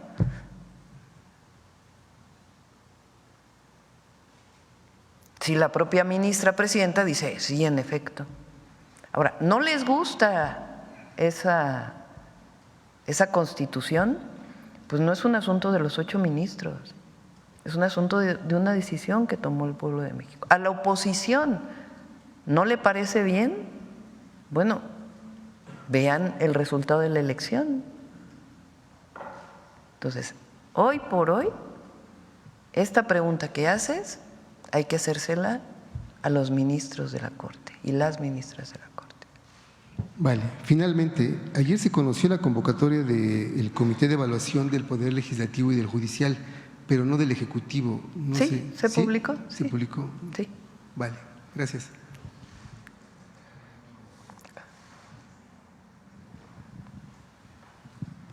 Gracias, presidenta. Esteban Durán, Vanguardia, Veracruz. Ayer el titular del Seguro Social dio estadísticas sobre el aumento de empleo. Sin embargo, cabe destacar, a ver si él nos puede aclarar esta situación, de que hay empleados en diversos organismos públicos que están contratados bajo el sistema de outsourcing. En este sentido, ellos inscriben a los trabajadores al Seguro Social, pero ellos mismos dicen que después de un periodo de 6 meses, 5 meses, ya los dan de baja y ya no tienen ninguna prestación, y finalmente también pues los despiden sin ninguna liquidación, los dejan al desamparo y pierden todos sus derechos en este sentido de salud. Entonces puede ser a lo mejor engañosa esta estadística, no porque el director lo diga así, sino porque son estas mismas empresas quienes dan a conocer, quienes inscriben a estos trabajadores, pero finalmente los dan de baja sin que tengan conocimiento las autoridades de salud. No sé si esto sea cierto. A ver, los datos que se presentaron ayer son datos de afiliados al IMSS en ese mes. Entonces, el mes de octubre es el mes de 2024, es el mes más alto histórico de número de empleos formales. Puede ser que algún trabajador o trabajadora en el mes de noviembre ya no esté contratado en alguna institución que tiene que darle seguro social y ya no aparece, digamos, en noviembre. Ahora, estas irregularidades de las que hablas de una empresa, el outsourcing prácticamente en todos los rubros se eliminó en el gobierno del presidente López Obrador, menos en la contratación directa de algunos servicios. Si ocurre esto, pues es una irregularidad. No sé si quieres comentarlo. Sí, muchas gracias, presidenta. Me llamó la atención esto que sé de organismos públicos, porque sí, lo que se presentó ayer es, como lo acaba de mencionar la presidenta, de la cotización al IMSS, es decir, las empresas, algunas entidades públicas como la CFE, pero generalmente los organismos públicos tienen cotización al ISSSTE, y eso del apartado A no está contabilizado en este crecimiento. Sin embargo, efectivamente puede haber empresas o la iniciativa privada que siga recurriendo a estas prácticas. Por eso hablábamos ayer también de la calidad del empleo, es decir, muchos trabajadores y trabajadoras que ahora están contratados de manera permanente y ya no eventual, y segundo, el incremento del salario base de cotización. Ahora, desde el 2021 implementamos algo que además empata mucho con un planteamiento de la presidenta. La mejor supervisión siempre van a ser los ciudadanos, y en ese sentido, aparejado a la reforma en materia de subcontratación, que durante todo el periodo neoliberal se calcula que le costó al Seguro Social casi 120,000 millones de pesos por subregistro, personas que deberían de estar registradas y no lo están, o también porque los registraban con salarios menores, ¿no? La clásica, te voy a registrar al IMSS con este salario, pero te voy a pagar por fuera de otras maneras. Y para eso todos estos outsourceros pues tenían mucha imaginación. 3 millones de trabajadores migraron de una empresa de subcontratación de personal a la empresa real. Pero en este sentido de la supervisión, y la pregunta nos da pie para poder promocionar algo, desde 2021 tenemos el reporte especializado de cotización, que solo hace falta la CURP y un correo electrónico para que el propio trabajador sea quien solicite al Seguro Social de manera electrónica, sin mediar ningún otro trámite, un reporte mensual sobre sus semanas cotizadas, el salario como lo tienen registrados los patrones, que luego por contabilidades y demás hacen movimientos, pero que afectan derechos. Al final de cuentas, nosotros tenemos que ser instituciones garantistas de derechos y los trabajadores, los empleadores, tienen que garantizar y cumplir esos derechos. Entonces, sin duda debe de seguirse trabajando en evitar cualquier modelo de subcontratación. Hay trabajos particulares, sectores de la economía que tienen estacionalidades, temporadas altas, el tema en el campo, pero lo ideal es que los trabajadores puedan conocer y solicitar su reporte de cotización que les llegará a partir de eso una vez al mes y que nos ha dado ha sido muy útil para que a partir de eso puedan hacer denuncias a autoridades laborales o al propio Seguro Social respecto a una baja indebida o un salario con menor cantidad de lo que debe de estar registrado. Gracias, gracias. El mismo tema, el tema de las adicciones que atañe también al sistema de salud. En este sentido, el consumo de la marihuana, que ya se ha dado abiertamente en distintas partes, principalmente de la Ciudad de México, lo vemos en Hidalgo, lo vemos por allá por Chapultepec, en otras zonas, y en las que no sé si las autoridades de salud se estén interviniendo en este sentido, aparte de que pueda ser la autoridad de la Ciudad de México, donde no solamente se consume marihuana, sino también se está vendiendo esta y a lo mejor otras drogas ahí mismo, sin que las autoridades actúen en este sentido. ¿Qué puede hacer el sector salud para detener este consumo y que no aumente, pues con todos los que pasan ahí, que los jóvenes, lejos de ir a la escuela, se concentren en estos lugares? Estamos dándole continuidad y lo vamos a reforzar. Es parte del programa Vida Saludable, no solamente tiene que ver con alimentación, sino también con el cuidado de la salud. Entonces, la campaña que se hizo en la administración pasada con el presidente López Obrador para evitar el consumo de cualquier tipo de droga, la vamos a continuar en las escuelas y en otros espacios. Nosotros no queremos tener situaciones como las que tiene hoy Estados Unidos con la adicción al fentanilo, que es gravísima. Entonces, esta campaña, en donde tenemos que participar el gobierno, pero también las familias y toda la ciudadanía, tenemos que involucrarnos en que cada ciudadano sepamos lo que significa una vida saludable. Y eso significa alimentación, significa ejercicio y significa también no consumir estas sustancias y estas drogas que siempre hacen daño a la salud. Gracias, presidenta. Finalmente, ya en otro tema, pues ya por estos días, estas fechas, se ha dado las votaciones al interior de varios sindicatos. Ya aquí se le ha mencionado. Uno de estos sindicatos es el ferrocarrilero, donde Víctor Flores Morales pues se quiere reelegir por 7ª ocasión, y en ese sentido pues los activos y jubilados de ferrocarrileros quieren que la autoridad del Centro Federal de Conciliación y Registro Laboral pues actúen conforme a derecho, dadas las violaciones en las cuales ha incurrido Víctor Flores Morales. Esta situación que él quiere reelegirse ante varias anormalidades, tiene conocimiento Alfredo Domínguez Marrufo, director de este centro.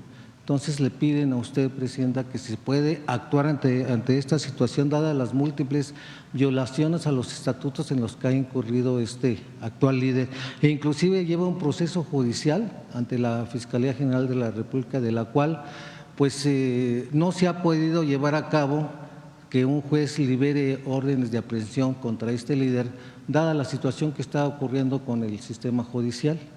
Entonces están pidiendo usted qué es lo que se puede hacer para evitar que sigan pues esta violación a los derechos de los trabajadores, y llaman pues al humanismo que usted tiene en a partir de este sexenio, para que de esta manera no sigan siendo pisoteados los derechos de los trabajadores por líderes que se han mantenido durante años ahí y que no quieren dejar el poder, dado todo lo que han generado, y que fue Víctor Flores uno de los principales también pues que apoyó a Ernesto Zedillo en su momento para privatizar los ferrocarriles, presidenta. Gracias.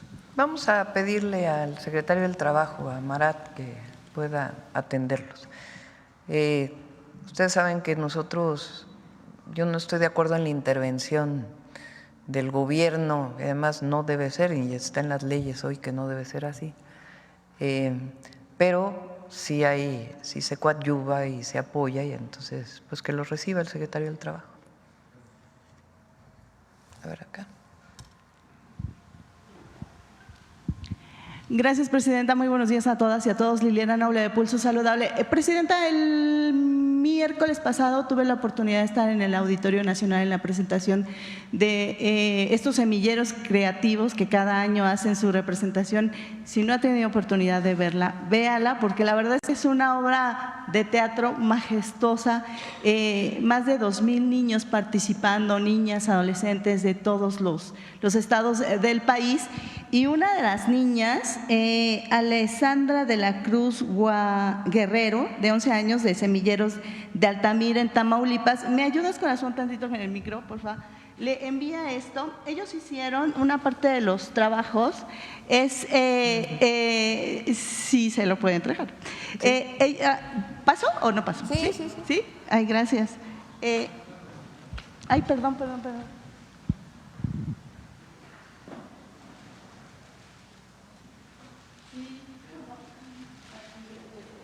Y le cuento rápido, Presidenta, la historia.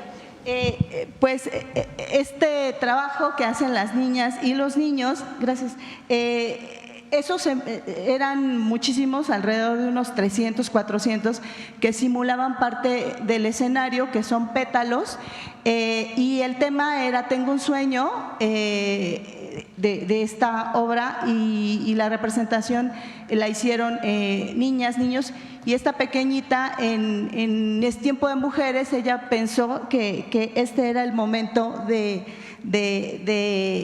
entregarle esto a usted. Me pidieron, gracias Pau, me pidieron que le hiciera favor de entregarle. Gracias. ¿Cómo se llama? Alessandra Gracias, de la Alessandra. Cruz Guerrera, de 11 años, de Altamira, Tamaulipas.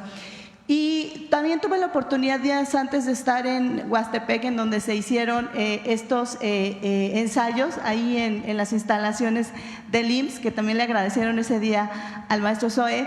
Y la verdad es que tuve la oportunidad, como en muchos otros momentos, de tener a estos niños o niñas en el programa de radio que nos platican todo lo que están haciendo, y todo el tiempo pensé en esta forma. Usted decía palabras más, palabras menos, que si le quitas un niño a la delincuencia, se lo agregas a la cultura y a las artes, y así está haciendo.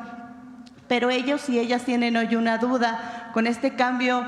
Piensan muchos que ya no van a haber semilleros, que se van a acabar, están muy preocupados. Y entonces esa sería mi primera pregunta: si el programa de semilleros creativos de la Secretaría de Cultura continuará tal como ellos lo han vivido, Presidente. Sí va a continuar Semilleros Creativos.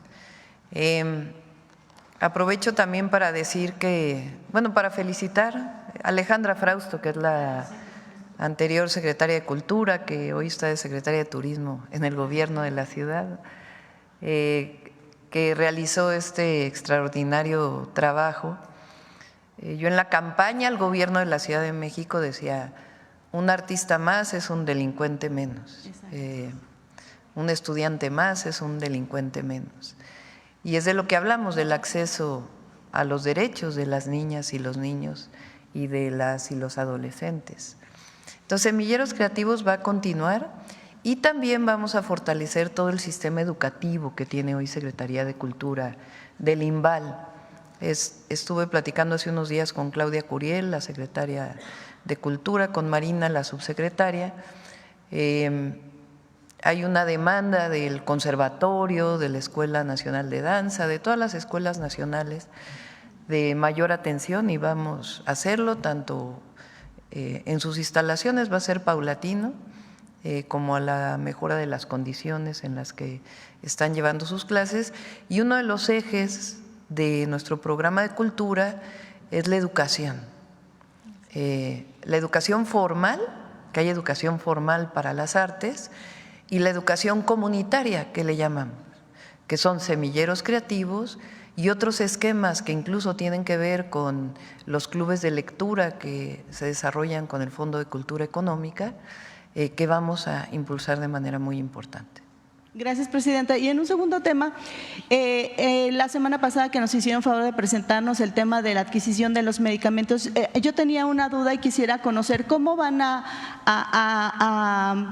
conocer la seguridad, la eficacia y la calidad de los productos que van a adquirir. Si se van a pegar a lo que anteriormente se hace, es que si una vez que ya los aceptó la FDA o la EMA en Europa o COFEPRIS aquí en México, ya sería un check de darle palomita.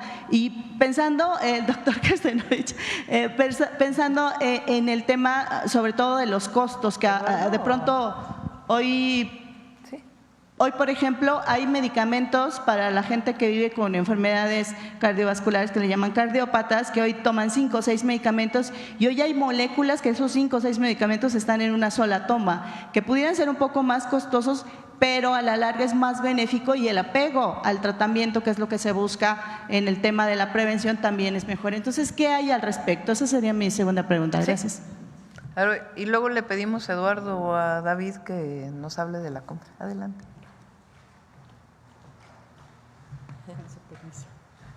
Buenos días a todos. Soy Armida Zúñiga, titular de la COFEPRIS. Efectivamente, en el nuevo modelo de adquisición de medicamentos presentado la semana anterior, se tiene la participación de la COFEPRIS. La COFEPRIS es la agencia sanitaria mexicana encargada de garantizar la calidad, seguridad y eficacia de los medicamentos y otros insumos para la salud que están considerados en esta compra consolidada. Entonces, sí hay participación de la COFEPRIS y lo hacemos a través de los esquemas para obtener los registros sanitarios de cada uno de estos insumos para la salud. Es decir, deben de contar con un registro sanitario en México que está basado precisamente en el análisis con base técnico-científica de la información que cada fabricante presenta para que estos insumos precisamente obtengan este registro. Entonces, son insumos de calidad que se están comprando a través de este esquema consolidado. Gracias. Y finalmente, Presidenta, yo iban a platicar más, ¿no? Todo contestar. Gracias. Y finalmente, Presidenta, hoy celebro mucho que en su gobierno federal se le ponga mucha atención al tema de la prevención. Yo considero que uno de los activos más intangibles, pero más medibles, es justamente el tema de la prevención. En ese sentido, yo quisiera saber qué estrategias particularmente van a seguir en el tema de las enfermedades cardiovasculares a nivel global, y en México no es la excepción. Desafortunadamente es la primer causa de muerte. Sabemos que en el mes de octubre siempre se concientiza mucho a las mujeres de tocarnos, de la concientización del cáncer de mama, pero desafortunadamente queda esta imagen pensando en que el cáncer de mama es la enfermedad que más muertes produce en las mujeres, y la realidad, los expertos aquí no me dejan mentir, es que no es así. La primer causa de muerte en mujeres que no tiene nada que ver con una neoplasia es justamente en las enfermedades cardiovasculares. Particularmente, doctor Kerstenovich, gracias, me ha gustado verlo. ¿Qué se va a hacer al respecto? Gracias. Sí. Efectivamente, las enfermedades cardiovasculares y la hipertensión arterial es uno de los principales problemas. Las personas, muchas, alrededor de 40%, tienen hipertensión arterial sin saber que tienen hipertensión arterial. Por eso es muy importante las campañas precisamente de promoción a la salud, de que se tomen la presión arterial cuando menos una vez al año, cuando menos. De esa manera se trata de detectarlos en forma temprana. Si se detecta en forma temprana antes de que acudan a un médico, se puede alterar la historia natural de la hipertensión arterial. Alguien que tiene controlada su hipertensión arterial no tiene por qué fallecer de una enfermedad cardíaca. Fallecen porque 40% lo desconocen.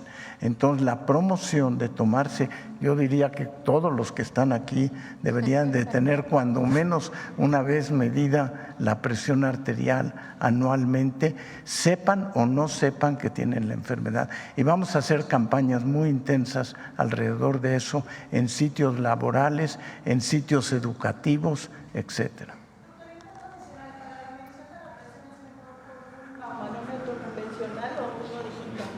No, pues es mucho mejor con un baumanómetro convencional y un estetoscopio que en el digital. Gracias. Para eso es el programa Salud Casa por Casa. a todos los adultos y adultas de 65 años y más, a partir del próximo año van a tener enfermeros, enfermeras, médicos o médicas que los visiten en su hogar. Ellos van a saber a qué horas van a ir y entonces les van a tomar todos sus signos vitales. Ahí si encuentran que alguien, es un programa preventivo de un impacto, estamos hablando de más de 12 millones de personas, particularmente en la edad adulta mayor, que es donde puede ser más riesgoso, aunque no solo. Entonces van a ir a su casa, les van a medir la presión, van a oír el corazón e incluso azúcar, y así van a poder tener un seguimiento y poder decirle, pues tiene usted que ir al centro de salud, acompañarlo o todo lo que requiera en este programa preventivo, que es de un alcance enorme y nos va a ayudar a disminuir muertes por esta causa. A ver, ya va la última porque hay que vacunarse. Salud preventiva. Es un honor saludar a la presidenta y a toda su mesa directiva. Mi nombre es Ricardo Felipe Ramírez de Radio Relas 104.5 FM. Comunicarle que la semana pasada el diputado Alfonso Ramírez Cuellar de Morena hizo la propuesta de desaparecer al Instituto Federal de Telecomunicaciones y la Comisión Federal de Competencia Económica, COFESE, para los fusionarlos y un organismo en fin de evitar las competencias antimonopólicas. En beneficio de los ciudadanos, mi pregunta serían dos. Una, ¿qué pasará del uso social comunitarias indígenas afrodescendiente? Dos, ¿cuál sería su marco jurídico y cómo influirían las concesiones no comerciales? Bueno, en el caso de estos organismos autónomos, desde el 5 de febrero, en la propuesta que hizo el presidente López Obrador, está a discusión en el Congreso su desaparición. Nosotros sugerimos a los diputados, que es la primera Cámara donde se va a presentar, que sería importante que se pusiera ahí por el tema del tratado y particularmente que quede el tema de organismo con independencia técnica, porque así está redactado tal cual en el tratado, entonces para que no haya ningún problema. Entonces plantearon que iban a evaluar cómo se incluía este tema, particularmente en la COFESE y en creo que es la COFESE la que principalmente plantea este tema, para que no haya contradicciones con el tratado, pero que al mismo tiempo pues no tengamos estos organismos que se tienen ahora. Entonces está a discusión en el Congreso y ahí se podrá tomar la decisión. Y evidentemente se busca pues evitar prácticas monopólicas, que haya un organismo técnicamente independiente, pero que no haya pues estos organismos que hoy en realidad pues ni siquiera han demostrado su eficiencia, vamos a poner así. Ok. En otro tema, la comunidad indígena Otomí de Llano Grande, Azcapotzaltongo, en Villa Nicolás Romero, se dirige a usted de forma respetuosa para exponer lo siguiente. Solicitamos de la manera más atenta su amable intervención política para coadyuvar en el ejercicio de la libertad del señor Tomás Martínez Mandujano, preso político en el Estado de México desde el año 2022. El señor Tomás Martínez Mandujano es un líder social de nuestra comunidad indígena Otomí, de oficio albañil y defensor de derechos humanos, particularmente defensor de medio ambiente y los sectores más vulnerables de nuestra sociedad, personas indígenas, adultos mayores, infancias, mujeres, quienes han encontrado en su liderazgo el apoyo necesario para que de forma organizada mejoremos nuestras vidas. De forma arbitraria y violando el debido proceso al señor Tomás Martínez Mandujano, se le negó el acceso a la justicia impredecible, ofrecer pruebas de inocencia En la etapa intermedia se negó el reconocimiento de ser juzgado como persona indígena y, por si fuera poco, fue torturado al momento de su detención arbitraria. Es un grave peligro que los líderes sociales sean criminalizados y perseguidos por grupos facticios del poder, empresas y algunos gobiernos municipales, quienes, haciendo un uso indebido del sistema penal, llevan a prisión de forma injusta a los legítimos liderazgos que dan impulso a los cambios sociales. Por eso es que es oportuno solicitar su intervención política para que las autoridades involucradas y competentes sepan que hay atención e interés en el tema de nuestro compañero Tomás Martínez, y asimismo creemos oportuno que la sociedad en general se entere de la exigencia de libertad a los presos políticos en México, y por ello el derecho a la protesta sigue siendo fundamental para que los menos favorecidos seamos escuchados. De tal manera que creemos significativo compartir que la comunidad de Llano Grande Azcapotzaltongo está evaluando realizar la toma del Estado de México, lo cual consiste en protestas masivas, pacíficas y simultáneas en los principales accesos a la capital política de la República Mexicana, como una acción que aspira a llamar a la atención de México y el mundo. Esperamos su amable respuesta y quedamos atentos a cualquier convocatoria para trabajar seriamente las rutas legales a seguir la historia de los hechos. Le pedimos a la secretaria de Gobernación que lo atienda, Rosa Isela Rodríguez. ¿Listo? No, mire, en otro tema, Presidenta, en nuestro país hay evidencia de la fabricación de delitos contra gente inocente que en muchos penales compurga apenas injustamente por hechos que no cometieron. Esto por falta de verdaderos profesionales en investigación o encargo de personas que pagan para mandar a prisión a inocentes quienes roban años de su vida. Por ejemplo, de esto podría ser el caso de una mujer que vive en este tipo de injusticia, que la han convertido de víctima y responsable de la desaparición, de la muerte de su esposo. En esa postura pone la Fiscalía General de Justicia del Estado de México a la señora Blanca Flor Vargas Colín, madre de 3 menores de edad. En el año de 1918 sufre el secuestro de su esposo, padre de sus hijos. La Fiscalía, luego de 5 años de investigación y ante la llegada del MP Luis Vilchis Trujillo de la Unidad 4 de Secuestros de Toluca, sorpresivamente se presentan testigos falsos, al parecer comprados para responsabilizar a la mujer por desaparición y su muerte de su esposo, siendo los mismos policías de la Fiscalía quienes vigilaban y secuestraron a la víctima. Hay pruebas y datos robustecidos por esa misma dependencia. Así lo dan a conocer familiares de Blanca Flor, quien ahora se encuentra privada de su libertad en el penal de Santiaguito.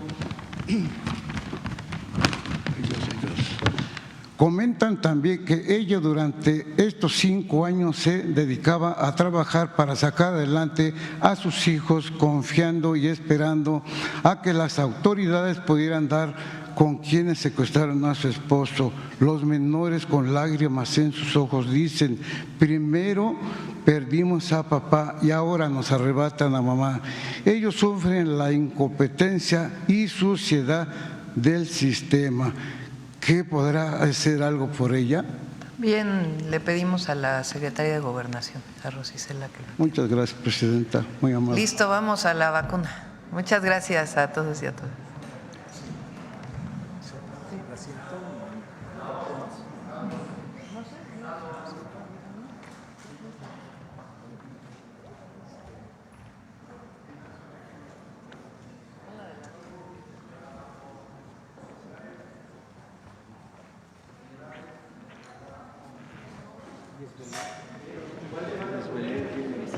Influenza. Influenza, así es. Buenos días a todos y a todas. Hoy vamos a vacunar a la presidenta de influenza. Mi compañera nos va a hacer el favor de preparar la vacuna. ¿Sí?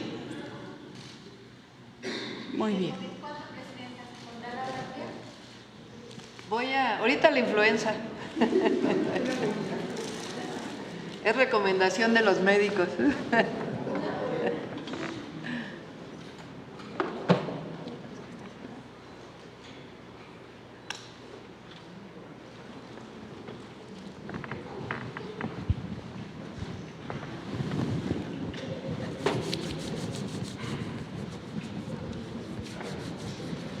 Tan, ta, ta, ta.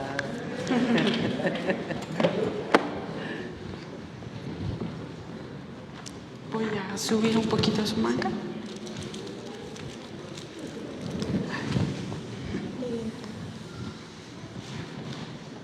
Listo. Ahora sí ya. Muchas gracias. Por favor, si está normal.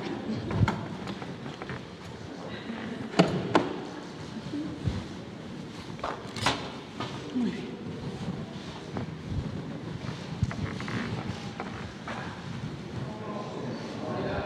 De ladito para que... ¿Sí? Ok. Muy bien. ¿Así está perfecto? Ok. Muchas gracias. Toco su brazo, presidenta. Apretamos. Nada se siente. Ajá. Tocamos aquí y apretamos. Muy bien. No, bueno. Ahora van los secretarios. Creo que ya se... Está bien. Seguimos. ¿Listo? Muchas gracias a todos y a todas. Buen día. Gracias. Buen día. Continuamos.